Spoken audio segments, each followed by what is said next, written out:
ఇది సమానత్వం లేకపోవటం సమస్య కాదు. మీరును ఆ రక్షణ అనుభవం పొందాల్సిన అవసరాన్ని తెలియజేస్తాం తప్ప, ఇది అందరికీ పంచిపెట్టే ప్రసాదం కాదు, అందరూ పాలు పొందే ప్రేమ విందు కాదు అని వారికి బోధించడం జరిగింది. బిడ్డలారా, స్వయముగా ప్రభువైన యేసుక్రీస్తు వారి మాటల్లో ఈ రక్తం అనేకుల కొరకైన కొత్త నిబంధన రక్తం అన్నారు, కానీ ఇది అందరికీ అని ప్రభువారు అనలేదన్న సంగతిని జ్ఞాపకం చేసుకోవాలి.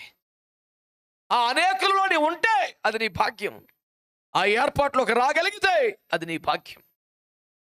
కాబట్టి ఈ ప్రభు శరీరము, ప్రభు రక్తం ఎవరి కోసం అనే కీలకమైనటువంటి ఉపదేశం కొరకై మనము ఆదికాండం 14వ అధ్యాయాన్ని 18వ వచనాన్ని మూలవాక్యంగా చదువుకున్నాం. పరలోకములో ఒక దేవాలయం ఉన్నది. ఆ దేవాలయమునకు ఒక యాజకుడు ఉన్నాడు. ఆయన పేరు మెల్కీసెదెకు. ఆయన సర్వోన్నతుడైన దేవునికే యాజకుడు.